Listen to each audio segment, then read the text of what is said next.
नमस्कार विद्यार्थी मित्रांनो, तुमचं सर्वांचं स्वागत आहे आपल्या अजनेक करिअर अकॅडमी या यूट्यूब चॅनलला। या व्हिडिओमध्ये आज आपण सविस्तर बघणार आहे स्पर्धा परीक्षेमध्ये होत असलेला घोडेबाजार।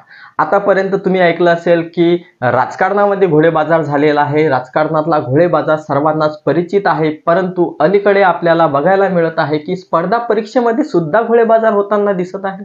हे एक अतिशय दुःखद गोष्ट आहे आणि एक भयावह परिस्थिती आपल्याला बघायला मिळत आहे की स्पर्धा परीक्षेमध्ये की ज्याच्यामध्ये नैतिकता असते, प्रामाणिकपणा असते, माणुसकी असते, अशा ठिकाणी सुद्धा आता घोडेबाजार बघायला मिळत आहे।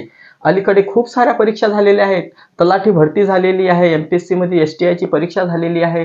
सोबतच आपण डब्ल्यूआरडी बघतो, जिल्हा परिषद बघतो, कृषी सेवक बघतो। बऱ्याचशा अशा एक्झाम आहेत की या एक्झाम झालेल्या आहेत। नगर परिषद सारखी एक्झाम झालेली आहे, महानगरपालिकेच्या एक्झाम भरपूर झालेल्या आहेत।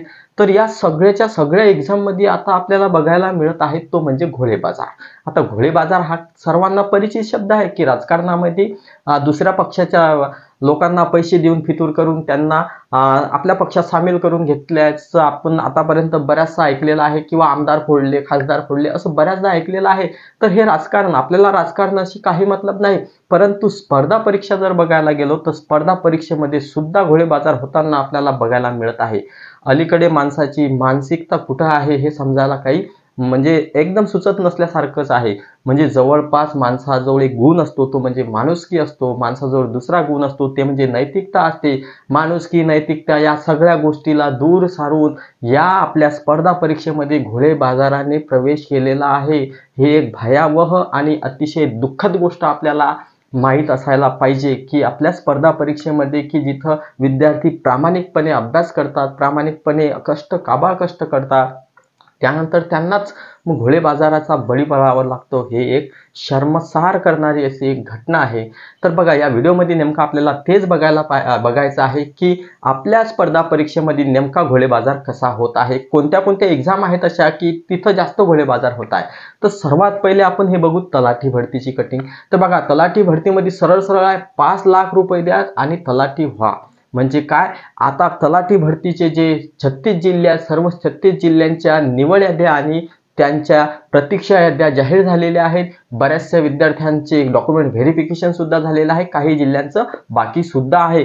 तर आता हे जे वेटिंग लिस्ट मध्ये विद्यार्थी आहेत, या वेटिंग लिस्ट मधल्या विद्यार्थ्यांना माहित आहे की सिलेक्टेड कॅन्डिडेट ऑलरेडी क्लास 1 किंवा क्लास 2 या परीक्षेमध्ये ऑलरेडी पास झालेले आहेत किंवा तिथं ते जॉब करत आहेत। असे बरेचसे विद्यार्थी सिलेक्टेड लिस्ट मध्ये आहेत आणि हे या सिलेक्टेड लिस्ट मधले असे भयानकच म्हणजे खराब मानसिकता असणारे काही विद्यार्थी आहेत की ते विद्यार्थी काय करत आहे, वेटिंग लिस्ट मधल्या विद्यार्थ्यांना कॉन्टॅक्ट करत आहे आणि वेटिंग लिस्ट मधल्या विद्यार्थ्यांना काय करत आहे, ऑफर करत आहे। जर तुम्हाला तलाठी व्हायचं असेल तर मी काय करतो, बाहेर निघतो, मी डॉक्युमेंट व्हेरिफिकेशन करत नाही, माझ्या कागदपत्राची पडताळणी करत नाही, त्यामुळे काय होणार आहे, ती जागा रिक्त होणार आणि ते तुम्हाला म्हणजे त्या वेटिंग लिस्ट मधल्या त्या कॅन्डिडेटला मिळणार आहे।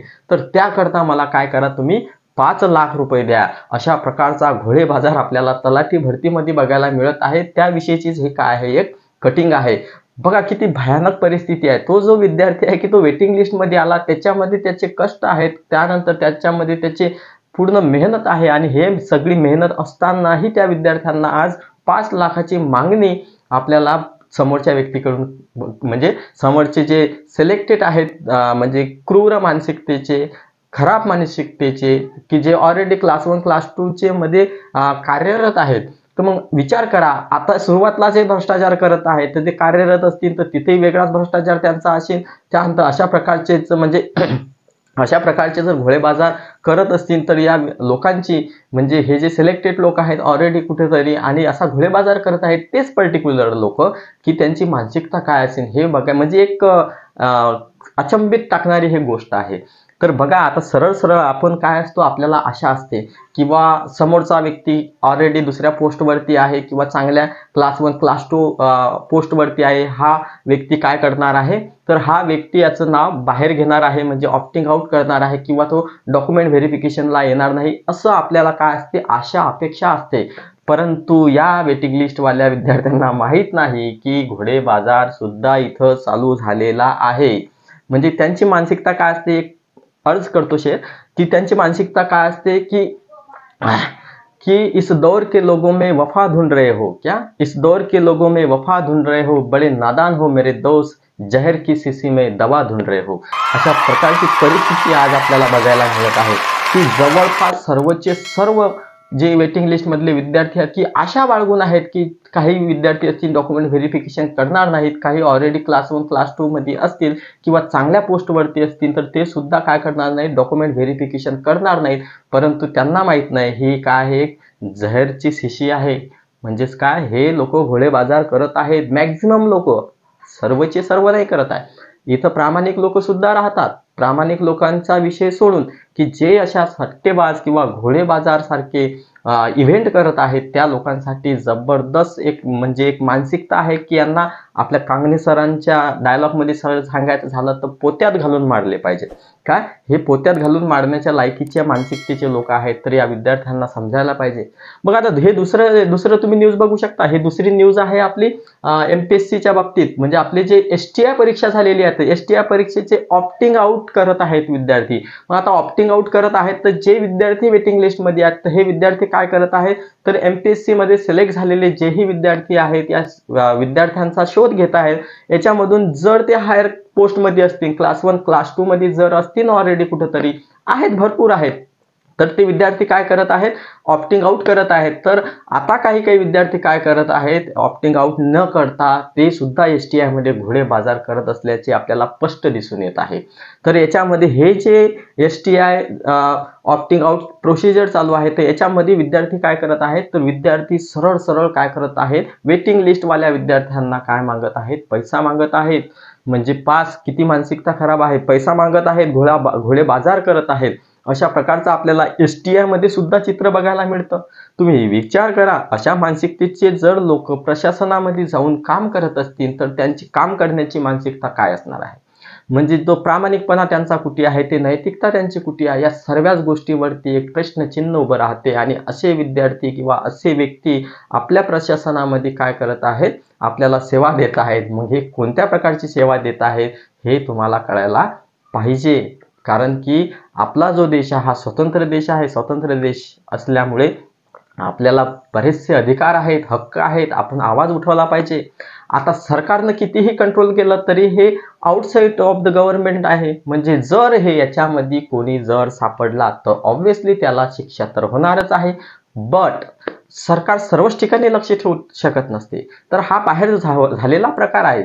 ऑब्व्हियसली एक सिंपल गोष्ट घेतो, एखादा तुमचाच मित्र असेल, त्या मित्राने तुम्हाला ऑफर केली असेल की तुला माझा मित्र ऑप्टिंग आउट करते आणि तू काय कर, तिथून तू त्याला पैसे दे, म्हणजे तू वेटिंग लिस्ट मधून काय असेल डॉक्युमेंट व्हेरिफिकेशन झाल्यानंतर तू लागून जाशील. तर असा विद्यार्थी काय करणार आहे की असा विद्यार्थी हाच विचार करणार की चला बाबा 5 लाख गेले तर चालतील, मला करू द्या. म्हणजे हे काय चालू आहे, आउटसाइड चालू आहे. म्हणून सरकार सुद्धा याच्याकडे बघत आहे, परंतु सरकारचं एवढं 100% लक्ष नाही राहू शकत इथं. तर हे माणसाच्या मानसिकतेचा आणि त्यांच्या दुर्गुणांचा हा परिणाम आहे. आज कारण हा व्हिडिओ बनवत असताना आज होळीचा दिवस आहे. होळी, सर्वांना होळीच्या, धुलीवंदनच्या, रंगपंचमीच्या हार्दिक शुभेच्छा. तर हा धुलीवंदन म्हणजे होळी म्हणजे काय असते की आपल्यामध्ये असणारे दुर्गुण त्या होळीमध्ये जाळून खाक करायचे असतात. आणि आपल्या स्पर्धा परीक्षेच्या विद्यार्थ्यांनी बरेचसे पुस्तकं वाचलेले असतात, बरेचसे लोकांना वाचलेलं असते. त्यांना कळायला पाहिजे मानसिकता काय असते, ईश्वर सेवा काय असते, मानसिकता त्यांची काय स्ट्रॉंग असायला पाहिजे. परंतु असे शिकलेले व्यक्ती स्ट्रॉंग मानसिकता नसताना, म्हणजे स्ट्रॉंग मानसिकता असतानाही असे जर कामं करत असतील तर त्यांची जिंदगी काहीच कामाची नाही. जगावर राज्य करणारा एक व्यक्ती तुम्ही ऐकला असेल, सिकंदर. किती पैसा कमवला, किती सर्व धन दौलत, किती सर्व जगावर साम्राज्य करणारा सिकंदर, अलेक्झांडर नावाचा राजा तुम्ही ऐकलाच असेल की जब वो मर गया था तो उसने क्या किया था, हाथ ऊपर किए थे. यानी कि क्या, सिर्फ उसने उसकी कबर के लिए जितनी जमीन चाहिए थी उतनी जमीन ली थी. म्हणून एक सिंपल सा एक लॉजिक तुम्ही बघा, तुमचं आयुष्य तुम्ही जगत असताना एक दिवस तुम्ही जाणार आहे, धन दौलत सर्व बाजूला राहणार आहे. परंतु तुम्ही जर माणुसकी दाखवलेली असेल तर तुमची माणुसकी आखरीपर्यंत जिवंत राहणार आहे.